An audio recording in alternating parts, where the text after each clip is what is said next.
नमस्कार दोस्तों, easy easy life YouTube channel पर आप सभी का हार्दिक स्वागत है। आज हम शुरू करने जा रहे हैं कक्षा 8 हमारा राजस्थान का चैप्टर 5 उद्योग। औद्योगिक इकाई का अर्थ किसी एक विशेष उद्योग से है, यानी औद्योगिक इकाई किसे कहते हैं? जो कि एक विशेष उद्योग होता है। तकनीकी सहायता से कच्चे माल से हमारे उपयोग में लाए जाने वाली वस्तुओं का निर्माण करने वाली इकाइयाँ उद्योग कहलाती हैं। यानी कि तकनीक की सहायता से या किसी भी प्रकार से मैनुअली चाहे करना पड़े, हाथ से, हथकरघा से या जैसे भी चीज़ें छोटे-छोटे उपकरणों की सहायता से ऐसे कच्चे माल से जो चीज़ें हमारे उपयोग में लाई जाती हैं, उन वस्तुओं का जब निर्माण किया जाता है तो उसे उद्योग कहते हैं। अब है आर्थिक क्रियाएं। धन की प्राप्ति हेतु किए जाने वाले वे समस्त क्रियाकलाप जिनसे मानव अपने और अपने परिवार का भरण पोषण जीवन यापन करता है, सामान्यतः आर्थिक क्रियाएं कहलाती हैं। यानी आर्थिक क्रियाएं क्या हैं? ऐसी क्रियाएं जिससे कोई भी मनुष्य अपना अपने परिवार का भरण पोषण और जीवन यापन करता है, आजीविका कमाता है, वो आर्थिक क्रियाएं कहलाती हैं। जैसे कृषि, पशुपालन, वानिकी, खनन, विनिर्माण, परिवहन और अन्य कई सेवाएँ आदि। उद्योगों को द्वितीयक व्यवसाय कहा जाता है। तो प्राथमिक व्यवसाय कौन से होते हैं? जैसे कृषि है, खनन है, ये सब प्राथमिक में आते हैं, ठीक है? और द्वितीयक व्यवसाय है उद्योग। अब हम देखते हैं कि आगे द्वितीयक व्यवसाय क्या होते हैं। द्वितीयक व्यवसाय से अर्थ उन कार्यों से है जहाँ पर, ये पद नहीं है, पर है,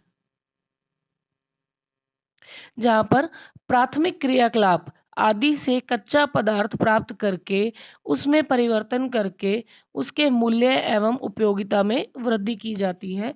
जैसे कपास से कपड़ा बनाना, यानी कि कृषि हमारा जो प्राथमिक व्यवसाय है। जब हम कपास की खेती करते हैं तो उसके बाद सूत बनाया जाता है, रुई मिलती है, रुई से सूत बनता है, सूत से कपड़ा बनाना, गन्ने से जैसे शक्कर बनाना, सोने की खुदाई करने के बाद उसको परिष्कृत करके जब प्योरिटी से खरीदा जाता है बड़े-बड़े ज्वेलर्स के द्वारा, तो वो सोने से आभूषण बनाते हैं। गेहूँ से बिस्कुट बनाना, यानी गेहूँ की जब खेती हो जाती है तो गेहूँ के बहुत सारे प्रोडक्ट बनाए जाते हैं। गेहूँ से जैसे आटा बनता है, ब्रेड बनती है, ब्रेड के बाद में गेहूँ के बहुत तरह के बिस्किट बनाए जाते हैं, और भी चीज़ें हैं जो गेहूँ के आटे से बनाई जाती हैं। इसी तरह से लौह अयस्क को जब खुदाई कर ली जाती है प्राथमिक क्षेत्र के बाद में, उसके बाद उसको परिष्कृत करके उसके बहुत सारे जो उपकरण बनाए जाते हैं, वो सारी चीज़ें द्वितीयक व्यवसाय में आती हैं।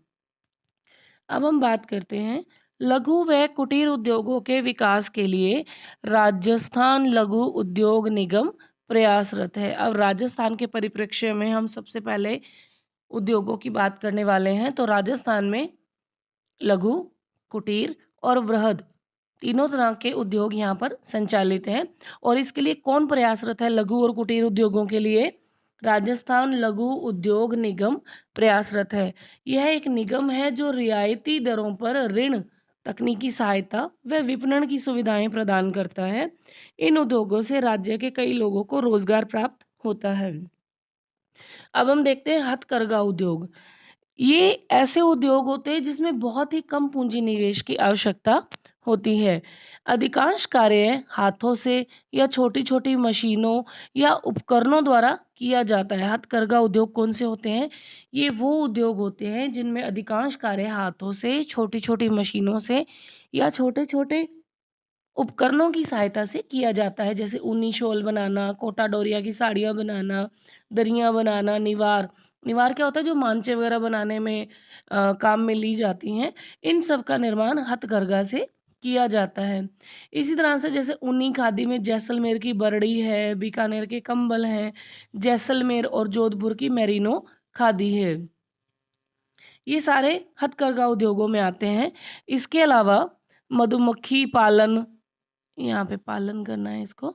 मधुमक्खी पालन, अगरबत्ती निर्माण, चर्म उद्योग के अंतर्गत जूते, पर्स, थैले, चप्पल आदि का निर्माण करना भी इसी में आते हैं। फिर है कृषि आधारित उद्योग। जौ, तिलहन, बीज, मसाले, मोटे अनाजों के दलहन के उत्पादन में राजस्थान भारत का सबसे छोटा नहीं है, यहाँ पे सबसे बड़ा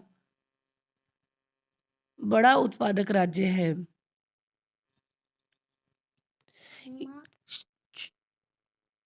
चना, मूंग, उड़द, चवले जिसे रोंगी भी कहा जाता है, ये आदि की दाल यानी कि दलहन फसलों से संबंधित उद्योग राज्य के विभिन्न जिलों में पाए जाते हैं।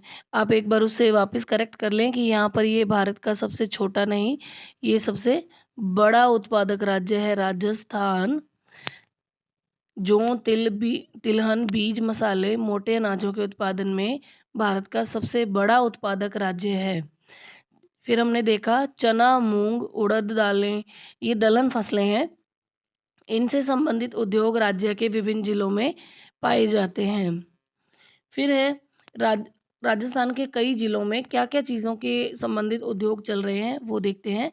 अलवर, भरतपुर, सवाई माधोपुर, जयपुर आदि जिलों में सरसों की अधिक पैदावार होने के कारण कारण यहाँ पर तेल घानी उद्योग संचालित हैं। ठीक है?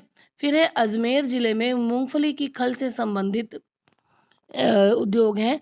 कोटा, बूंदी, बारां, पाली जिलों में तिल्ली की खल व तेल से संबंधित उद्योग संचालित हैं। राजस्थान में कृषि आधारित उद्योगों के विकास हेतु अलवर, जोधपुर, कोटा, गंगानगर आदि जिलों में रीको द्वारा फूड पार्क विकसित किए गए हैं। अब ये रीको क्या है? रीको एक संस्था है। राजस्थान राज्य औद्योगिक विकास एवं विनिवेश निगम, रीको, इसकी फुल फॉर्म बहुत बार पूछी जाती है, तो ये याद रखना है। रीको क्या है? राजस्थान राज्य औद्योगिक विकास एवं विनिवेश निगम। अब हम बात करते हैं खनिज आधारित लघु उद्योगों की। वे उद्योग जो खनिज एवं धातुओं को कच्चे माल के रूप में प्रयोग में लाते हैं, खनिज आधारित उद्योग कहलाते हैं। राजस्थान खनिज की दृष्टि से एक संपन्न राज्य है। सर्वाधिक उपलब्ध खनिज रॉक फास्फेट है, जो देश का 90% यहाँ पर ही प्राप्त होता है। अब हम बात करते हैं रॉक फास्फेट के लिए बारे में कि रॉक फास्फेट हमें कहाँ-कहाँ से मिलता है। ये मिलता है हमें उदयपुर, जैसलमेर, सीकर। ये यहाँ पर इसके सबसे ज़्यादा उद्योग उदयपुर, जैसलमेर, सीकर में संचालित हैं। सीसा व जस्ता के उद्योग हैं उदयपुर, भीलवाड़ा और राजसमंद में। तांबा झुंझुनू, अलवर, उदयपुर, सिरोही, बीकानेर, सीकर से प्राप्त है। यहाँ पर इसके उद्योग भी संचालित हैं। राज्य में जिप्सम, अभ्रक, चूना पत्थर, लौह अयस्क, मैग्नीज इनसे जुड़े उद्योग भी हैं। राजस्थान में सोने, चांदी, पीतल के आभूषण बनाए जाते हैं। रत्नों की कटाई, घिसाई, पॉलिश एक प्रमुख कुटीर उद्योग है, जिसके लिए जैसे कि जोरी बाजार जयपुर में काफ़ी बड़ा बाजार है ये। यहाँ पर सोने चांदी के आभूषणों एवं रत्नों के लिए ये एक विश्व विख्यात केंद्र है। इसके साथ साथ हाथी दांत के आभूषण, मीनाकारी, पीतल और तांबे के बर्तन राजस्थान के कई जिलों में बनाए जाते हैं। अब हम बात करते हैं पत्थर उद्योग की। पत्थरों की कटाई, पॉलिश, घिसाई के लघु कुटीर उद्योग राजस्थान में काफ़ी विकसित हैं। जैसे संगमरमर। संगमरमर तो यहाँ का बहुत ही ज़्यादा फेमस है, मकराना नागौर का। इसके अलावा और संगमरमर कहाँ-कहाँ प्रसिद्ध है? जैसे संगमरमर है राजसमंद, नागौर, उदयपुर, अजमेर और बांसवाड़ा का। लाल पत्थर हमें कहाँ पर उद्योग है इसके? धौलपुर में। लाल पत्थर धौलपुर में, पीला पत्थर जैसलमेर में, कोटा स्टोन कोटा में है, ग्रेनाइट के उद्योग जालौर में विकसित हैं। इनके अतिरिक्त इलेक्ट्रिकल और इलेक्ट्रॉनिक से संबंधित उद्योग, कंप्यूटर प्रिंटिंग, निमंत्रण पत्र, ग्रीटिंग कार्ड तैयार करने संबंधित उद्योग, छोटी-छोटी मशीनें, उनके काम में लाए जाने वाले उपकरण, लोहे के बोल्ट, कील आदि बनाने के लिए कुटीर व लघु उद्योग इकाइयों के रूप में राज्य में काफ़ी कार्य कर रहे हैं। अब है वृहद उद्योग। राजस्थान में हमने अभी लघु और कुटीर उद्योगों की बात की। अब हम बात करते हैं वृहद उद्योग। सूती वस्त्र उद्योग, ये राजस्थान का सबसे प्राचीन उद्योग है। इसकी जो प्रथम मिल है वो ब्यावर अजमेर में खुली थी 1889 में। इसका नाम था द कृष्णा मिल्स लिमिटेड। ठीक है? इसके बाद हम देखते हैं भीलवाड़ा। भीलवाड़ा राजस्थान की वस्त्र नगरी कहलाती है और इसे राजस्थान का मैनचेस्टर भी कहा जाता है। वस्त्रों की रंगाई, छपाई, बंधेज कार्य हेतु जयपुर के सांगानेर और बगरू क्षेत्र काफ़ी प्रसिद्ध हैं और इसके अलावा वस्त्रों की रंगाई, छपाई और बंधेज के कामों के लिए जोधपुर, चूरू, बीकानेर, नागौर आदि प्रमुख केंद्र हैं।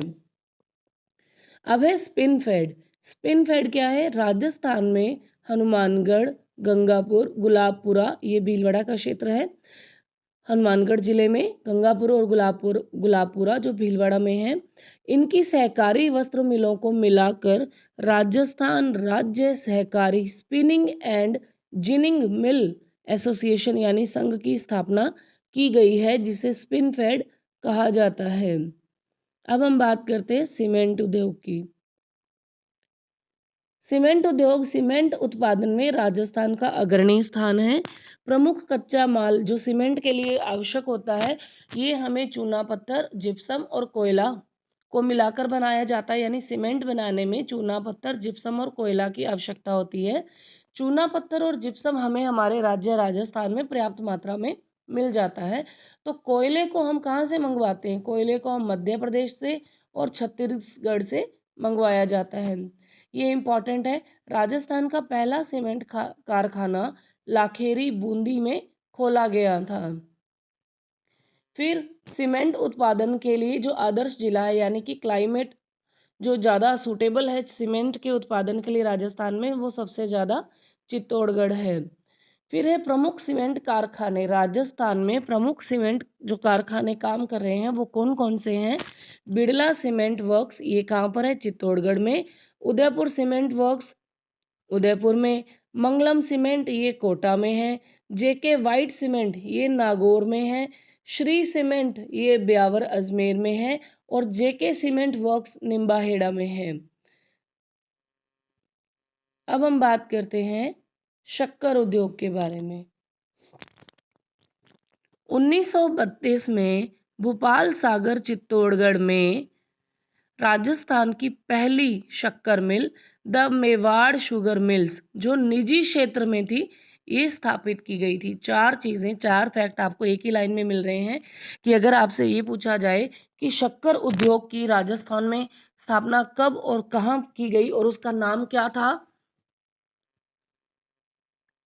1932 में भोपाल सागर चित्तौड़गढ़ में, यानी कि राजस्थान की पहली शक्कर मिल कहाँ पर खोली गई? भोपाल सागर चित्तौड़गढ़ में। कब खोली गई?